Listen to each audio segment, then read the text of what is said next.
It's not just a job, it has to be more when you wear a gun, when you walk out the door. It's more than a check when you risk your life for friends and for strangers to bring the dark into light. It's not just a badge, it's authority given by God to protect peace. It's not just a uniform, it's a symbol of courage. They're clothed in valor and fitted with purpose. The symbolism is there, boots being placed on the Capitol steps for workers who face losing their jobs unless the governor's vaccination mandate is overturned. Byllie Ricketts placed the boots of a friend there, a state trooper. I brought his boot. He's getting fired. Well, if you won't take the shot, all troopers in Washington State are getting fired on, I believe, the 18th of this month. Sergeant Dustin Steffen is one of those members of the State Patrol. Fundamentally, this goes against our belief system as a family structure, multiple levels, and just the overreaching of the government and this mandate as a whole is just too much. It's something we are going to stand firm in. Hello, everybody, and welcome to Meet the Body, where we meet ordinary people doing extraordinary things. And today we have a member of our Sonrise community, Byllie Ricketts. You may recognize Byllie at the church. If not, maybe you've seen her on Facebook, but she's got a very powerful and fascinating ministry that is badly needed. And basically, we have superheroes in our community. They're the police.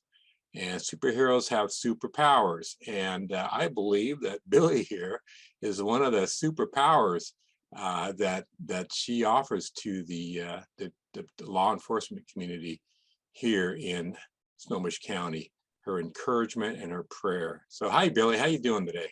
Hi, I'm good. Great. Yeah, tell me a little bit about your ministry. I'd like to know what God's doing and how you got started. And well, it's interesting because the way I grew up, we respected the police. We were taught they were our friends. And about 8 years ago, I can't really explain it, because about 8 years ago, the Lord just prompted me to do three things: support them, love them, and pray for them.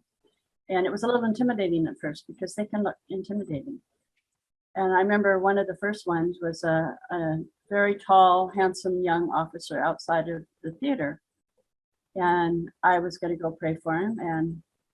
And then I chickened out and said no. And then the Lord wouldn't let me not do it. And that was 8 years ago, before everything was bad. And so I went over, because I guess I was thinking he could be arrogant, but I went over and asked if I could pray for him, put my hand in his arm. I don't close my eyes. I looked right at him. He looked right at me. And there wasn't an arrogant bone in his body. He was precious and very receptive. now that's amazing to me. It's intimidating to go up to strangers and say, "Can I pray for you?"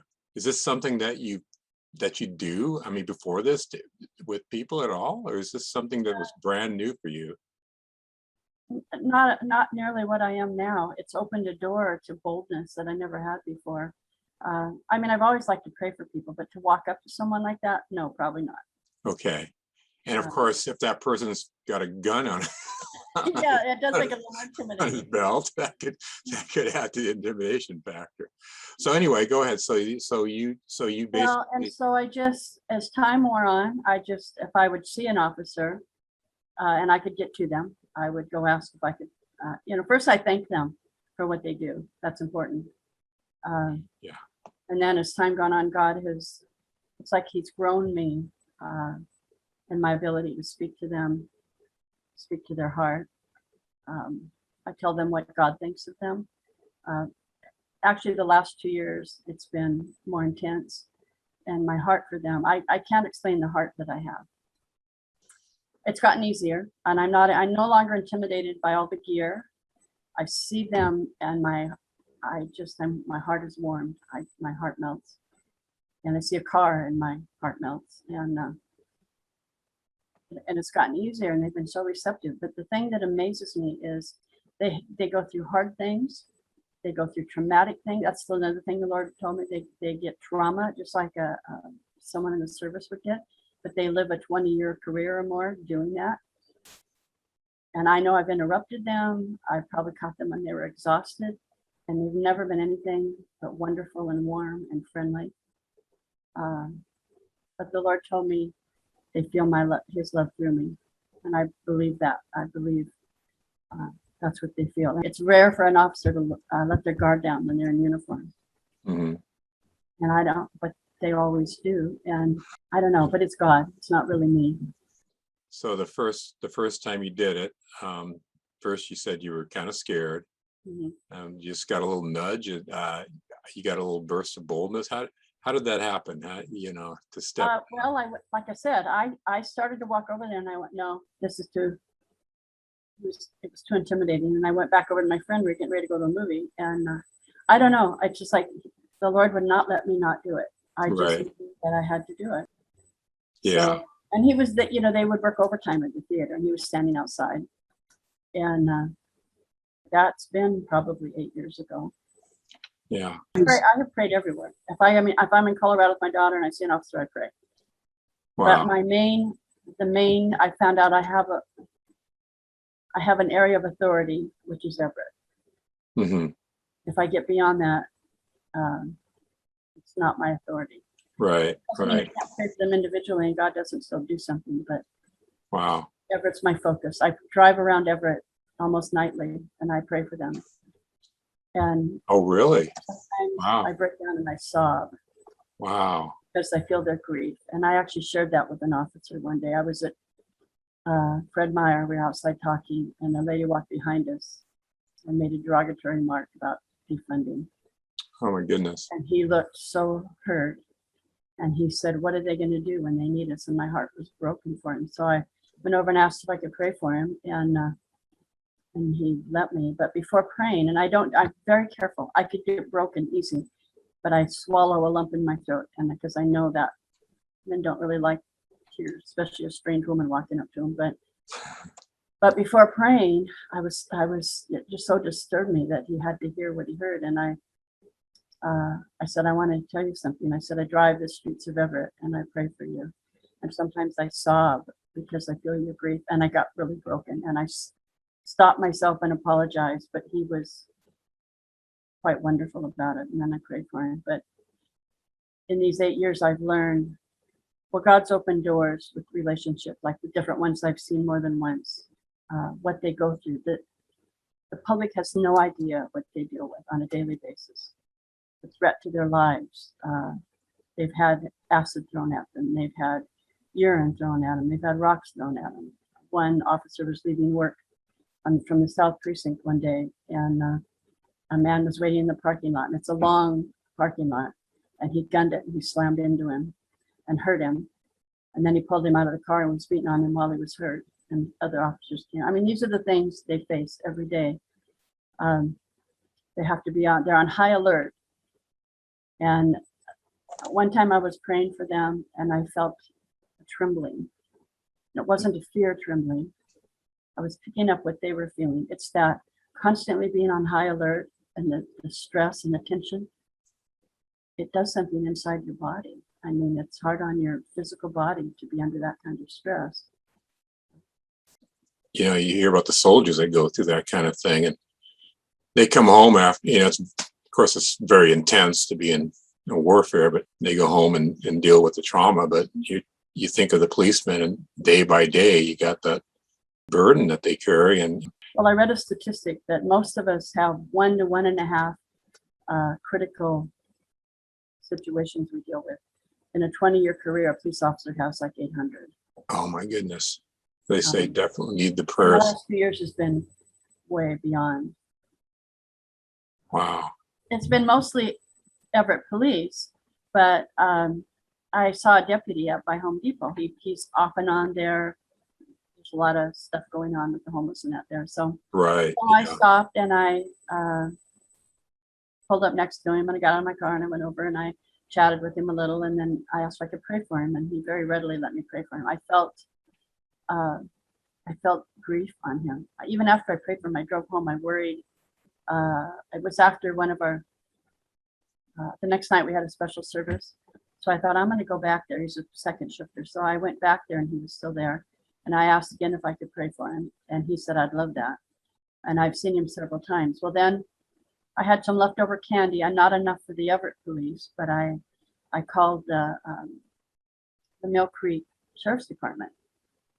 And they only have 16 guys. So I thought, well, I have enough for them. So I went down there, and an officer came out and I gave him the goodies. And then I said, oh, I have some cards I want to give you.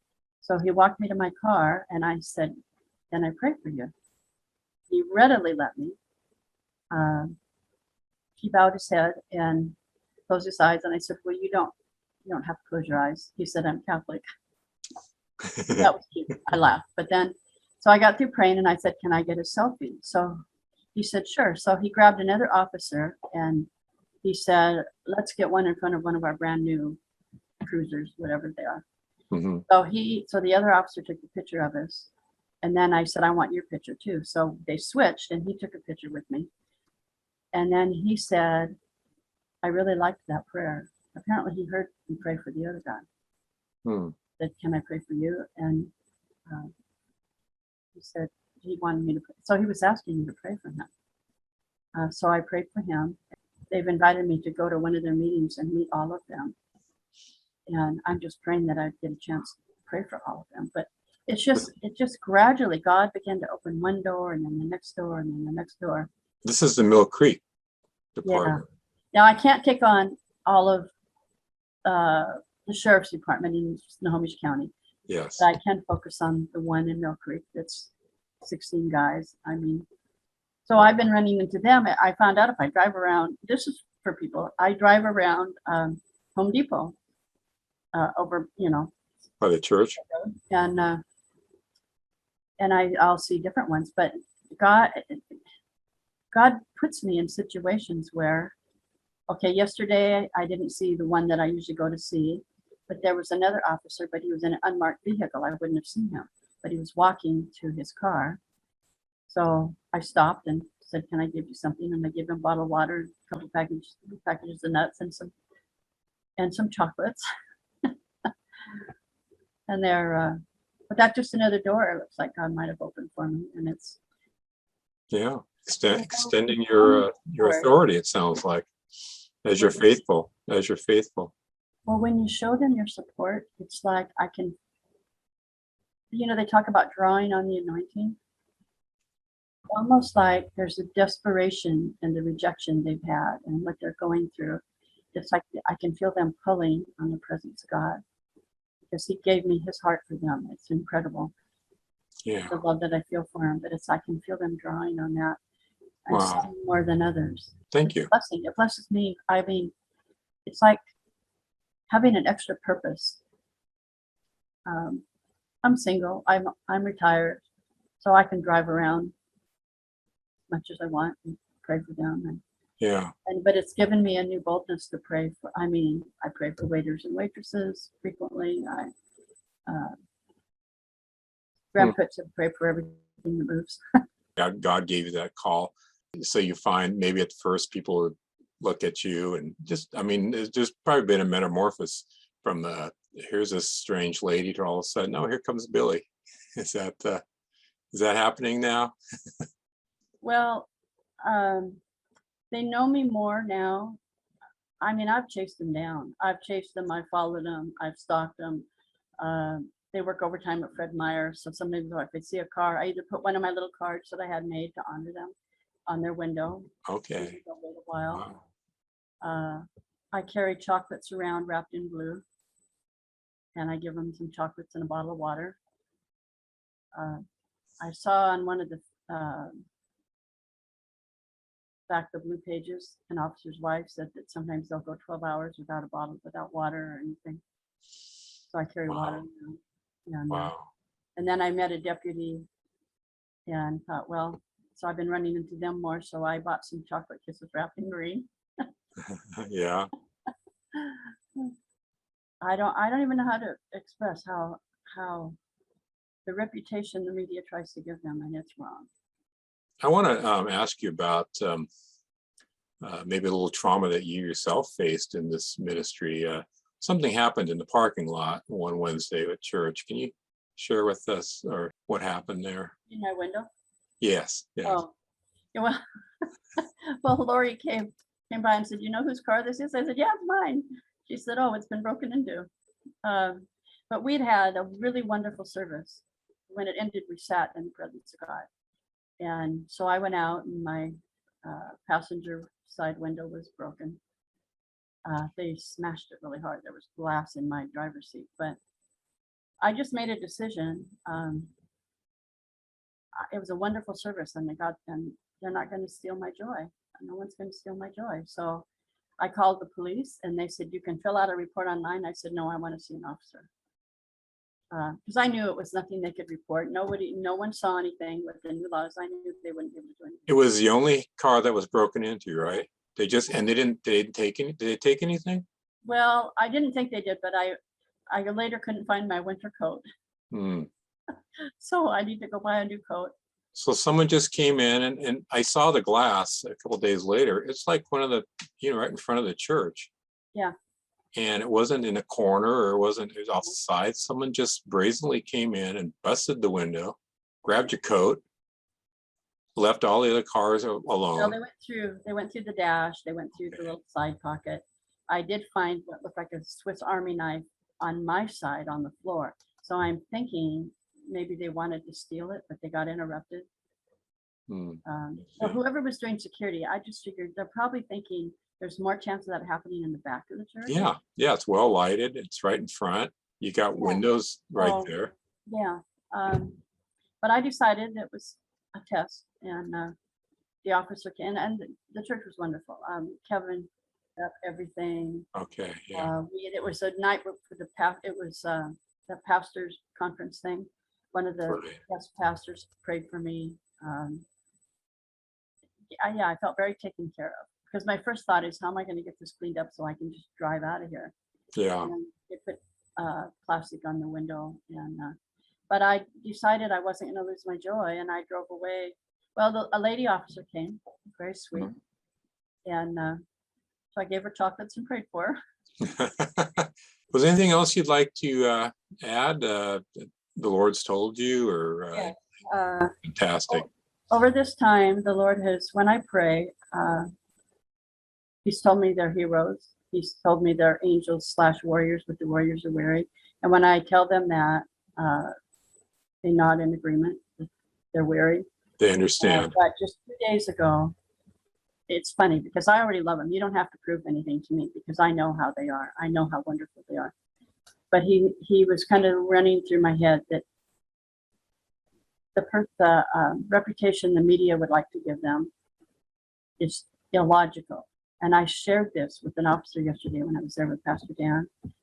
And that was that when he created you, he breathed into you a warrior spirit. But the warrior spirit makes them courageous. But to do what they do, to lay their life on the line for strangers, for people who are not always kind to them, in fact, way beyond unkind, he had to also give them a great big heart. So when you see an officer, you don't just see a warrior, you see a great big heart that's willing to lay his life on the line to protect you, whether he even knows you or not. I mean, when there's a terrorist attack or something, and there's gunfire and people are running away, they're running into the gunfire knowing they may not leave alive. Yeah. Well, we always say, it's important to thank, if you see a veteran, thank a veteran for his service to the country. We need to extend that to the police as well. If you come across a policeman, just say, hey, thank you for your service. And maybe let them know you're praying for them. Just Absolutely. Thank you. Well, what would you, any advice you would give if to anyone watching this? First, I thank them for what they do. Just to be appreciated is huge because they're so not appreciated. But I have shared with them over time as God's given me more boldness. I tell them that when you don't get the honor and respect you deserve, God honors you because what you do isn't just a career, it's a calling. It's a special calling. And when others don't, God honors you for doing what he called you to do. the ministry to me is, I'm out there, you know, I guess I would encourage people, when you see them, thank them. Yeah. And if you feel free to do that, sometimes it takes a while to get started, but once you step out, God gives you more boldness, and the more you step out, the easier it becomes. It's with anything. You overcome the fear and easier it becomes. But just day by day, when you see one, thank him, smile at him. Yeah. I'm old enough, I threw one a kiss the other day. And he, first I waved and then I threw him a kiss and he laughed. But I mean, I'm older, so I can get away with that. Right, right. They've kind of learned to know me a little bit. Yeah. I All right. can tell you a funny story. Sure. I went to Marysville, had a fundraiser for Special Olympics, and if you ate a meal, they got a percentage. But they had outside, they had a little jar with to take donations, and there was an officer out there with some of his helpers, and I gave him a bottle of water and chatted a minute, and then I said, "Can I give you a kiss?" And I thought he'd say, "Well, ma'am." Well, he said, "Sure." So I smiled and I took out a little bag of kisses and gave it to him. They loved it. It was fun. Awesome.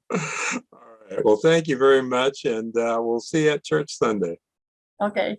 Okay. Bye-bye. Bless you. Bye-bye.